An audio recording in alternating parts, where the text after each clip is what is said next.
Oke, halo, selamat malam. Nama saya Septian Adi Putra dengan NIM 415231200028. Video ini saya buat untuk memenuhi tugas mata kuliah pengantar Artificial Intelligence yang diampu oleh Bapak Dr. Bambang Jokonowo, SSI MTI. Oke, pada video kali ini saya akan mempelajari salah satu algoritma penting dalam machine learning, yaitu yang bisa disebut Principal Component Analysis atau PCA. Saya menunjukkan bagaimana algoritma ini bekerja untuk mengolah data, khususnya dalam studi kasus analisis data pelanggan. Oke, untuk penjelasan algoritmanya, apa sih itu PCA? PCA itu adalah sebuah algoritma reduksi dimensi. Gambarannya seperti Anda memiliki sebuah buku yang sangat tebal dengan ratusan halaman, dan Anda ingin membuat ringkasan yang tetap memuat poin-poin terpentingnya.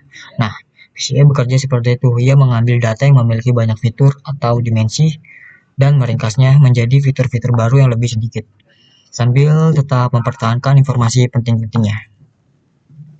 Nah, mengapa butuh PCA? Di dunia nyata sih kita sering menghadapi data yang sangat kompleks dengan puluhan atau bahkan ratusan fitur. Hal ini tuh bisa membuat analisis dan pemodelan menjadi sangat sulit, lambat, dan rentan terhadap kesalahan.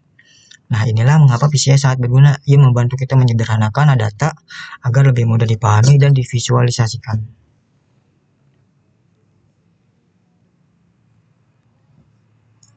Nah, ini algoritma PCA. Yang pertama itu definisinya.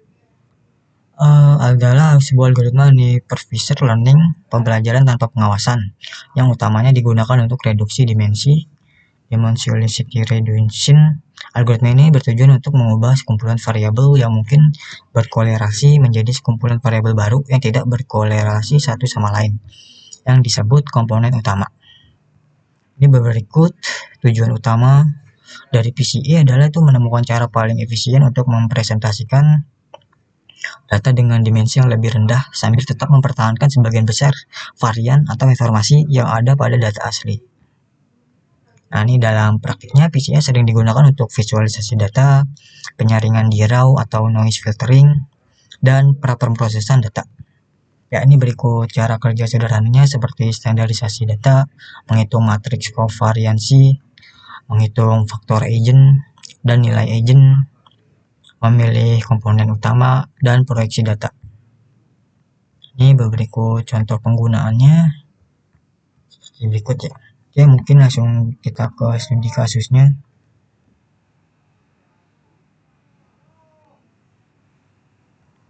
Untuk studi kasus ini saya akan menggunakan dataset perilaku pelanggan dari sebuah e-commerce. Dataset ini tuh memiliki lebih dari 50 kolom seperti frekuensi belanja, rata-rata nilai transaksi, jenis produk yang dibeli, dan lainnya. Untuk tantangannya sih kita tidak bisa memvisualisasikan data ini karena terlalu banyak dimensinya. Ya, ini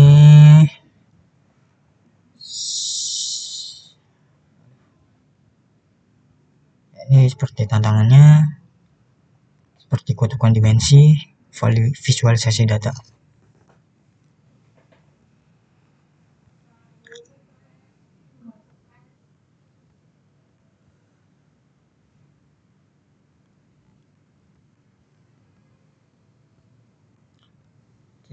Latar belakangnya, sebuah perusahaan e-commerce besar, Trendstore, memiliki basis data pelanggan yang sangat masif.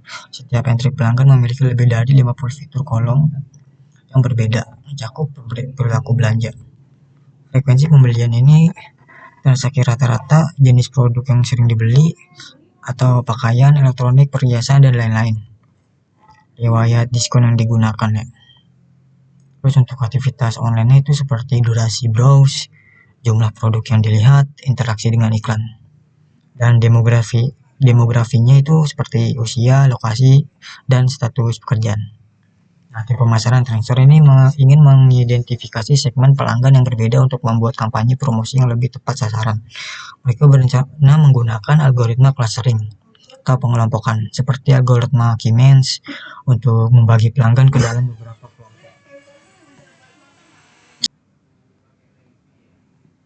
Ini solusi dengan menggunakan PCA ya. Untuk mengatasi tantangan ini, tim data scientist memutuskan untuk menggunakan Principal Component Analysis atau PCA sebagai langkah pra-pemrosesan data. Ya, berikut langkah-langkahnya. Seperti yang pertama itu reduksi dimensi. Mereka menerapkan PCA pada data pelanggan dengan tujuan mengurangi 50 lebih fitur menjadi hanya 2 komponen utama, yaitu Principal Komponen 1 dan Principal Komponen 2. Kedua komponen ini dipilih karena mereka menangkap lebih dari 90% dari variasi atau informasi yang ada pada data asli. Kedua itu interpretasi komponen utama. Principal komponen 1 ini setelah dianalisis, komponen ini ternyata memiliki korelasi kuat dengan fitur-fitur yang berhubungan dengan nilai pelanggan seperti nilai transaksi total dan frekuensi pembelian. Nah, tim data scientist menafsirkan komponen ini sebagai tingkat loyalitas dan belanja pelanggan. Untuk prinsipal komponen kedua, komponen ini memiliki korelasi kuat dengan fitur-fitur seperti jenis produk yang dibeli, pakaian versus elektronik, dan aktivitas browse. Nah, komponen ini ditafsirkan sebagai preferensi kategori produk. Yang ketiga itu visualisasi data. Dengan data yang kini hanya memiliki 2 dimensi, tim data science dapat dengan mudah plot seluruh pelanggan dalam sebuah scatter plot 2 dimensi. Yang keempat, penerapan clustering. Pada data yang sudah direduksi dan divisualisasikan ini, mereka kemudian menerapkan algoritma Siemens. Hasilnya mereka dapat dengan jelas melihat 4 kelompok pelanggan yang berbeda pada plot tersebut. Ya, ini seperti di bawah ini hasil dan wawasan. Setelah klasterisasi berhasil, tim pemasaran dapat mengidentifikasi 4 segmen pelanggan utama berdasarkan plot 2 dimensi. Untuk kelompok A, pelanggan dengan tingkat loyalitas dan belanja tinggi tetapi dengan preferensi kategori produk yang beragam. Ini adalah pelanggan premium yang loyal. Untuk kelompok B, pelanggan dengan tingkat loyalitas dan belanja rendah dan cenderung membeli produk dari suatu kategori. Ini adalah pelanggan baru atau pelanggan yang hanya tertarik pada penawaran tertentu. C ini pelanggan dengan tingkat loyalitas dan belanja yang tinggi dan memiliki preferensi kategori produk yang sangat spesifik, misalnya hanya membeli barang elektronik. Nah, ini adalah pembeli spesialis yang sangat fokus. Untuk kelompok D, pelanggan dengan tingkat loyalitas dan belanja rendah dan membeli produk dari berbagai kategori. Ini adalah pembeli musiman atau pencari diskon. Untuk kesimpulannya itu, dengan menggunakan PCA, tim TrendStore berhasil mereduksi kompleksitas data dari 50 lebih fitur menjadi 2 komponen yang mudah dipahami. Reduksi ini tuh tidak hanya mempercepat proses analisis dan mengurangi noise, tetapi juga memungkinkan visualisasi data yang sebelumnya tidak mungkin dilakukan. Wawasan yang dapat dari PCA dan klasterisasi ini memungkinkan mereka untuk meluncurkan 4 kampanye pemasaran yang berbeda. Masing-masing disesuaikan dengan kebutuhan dan perilaku unik setiap kelompok pelanggan. Oke, langsung kita buka Google Colab-nya. Ya. Untuk Google Colab, algoritma Principal Component Analysis atau PCA. Untuk langkahnya itu kita buat import Panda, NumPy, NP, menyiapkan style plot untuk tampilan yang lebih baik ya, seperti ini. Untuk langkah keduanya itu kita memuat dan meninjau data. Membuat data pelanggan tier 1 simulasi. Data ini memiliki 1000 pelanggan dan 15 fitur atau kolom. Nah, ini berikut untuk memastikan hasilnya konsisten.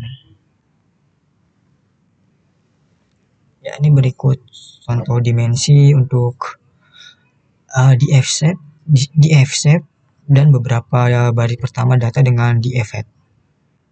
Ya, setelah data dimuat, kita bisa lihat bahwa ini di sini kita bisa lihat bahwa itu memiliki 1000 baris dan 15 kolom. Untuk langkah ketiga itu pra-pemrosesan data atau standarisasi. Ya. Sangat penting untuk melakukan standarisasi data sebelum menerapkan PCA. Langkah ini tuh untuk memastikan semua fitur memiliki skala yang sama, sehingga tidak ada satu fitur yang mendominasi hasil karena nilainya lebih besar.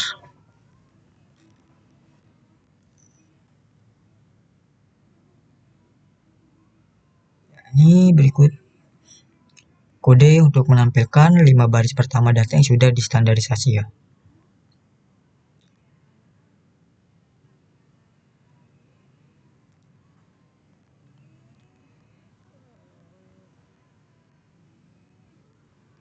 Sudah.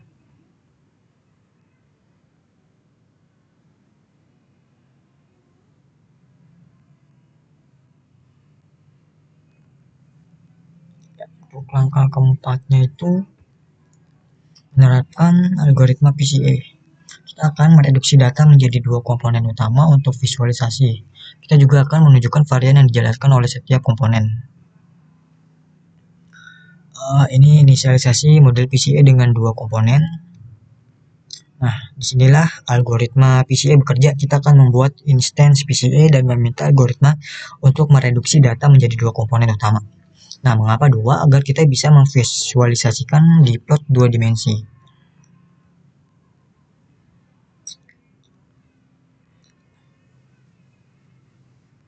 Berikut mengubah hasil PCA kembali menjadi data frame untuk kemudahan analisis. Ya, ini kode berikut ini tuh untuk melatih model dan mengubah data ya. Menerapkan PCA pada data yang sudah distandarisasi. Untuk yang kelima, analisis hasil PCA. Ini menunjukkan rasio varian yang dijelaskan oleh setiap komponen ya. Menghitung total varian yang dijelaskan oleh 2 komponen. Nah, sekarang kita bisa melihat hasilnya dari data yang tadinya tidak bisa divisualisasikan, kita berhasil mendapatkan sebuah plot 2 dimensi ya, yang menunjukkan pola-pola utama dalam data pelanggan kita nih. Kita juga bisa melihat ada beberapa kelompok klaster yang dibentuk secara alami. Ya, untuk langkah keenamnya itu kita visualisasi data hasil PCA atau menafsirkan hasil ya. Nah, untuk ini salah satu contoh kodenya itu seperti berikut: explain variance ratio. Nah, kedua komponen ini tuh ternyata mampu menjelaskan 15,80% dari total variasi yang ada pada data asli. Ini artinya meskipun kita mereduksi data secara drastis, kita tetap mempertahankan sebagian besar informasi yang penting. Oke, mungkin demikianlah demonstrasi mengenai algoritma PCA dari saya. Kita bisa melihat ya bagaimana PCA ini tidak hanya mereduksi dimensi data yang kompleks, tapi juga membantu kita mendapatkan wawasan visual yang tidak mungkin didapatkan sebelumnya. Data yang sudah direduksi ini itu sekarang dapat digunakan untuk analisis lebih lanjut, seperti mengelompokkan pelanggan dengan algoritma Key-Means untuk strategi bisnis yang lebih efektif. Oke, sekian video penjelasan dari saya. Terima kasih.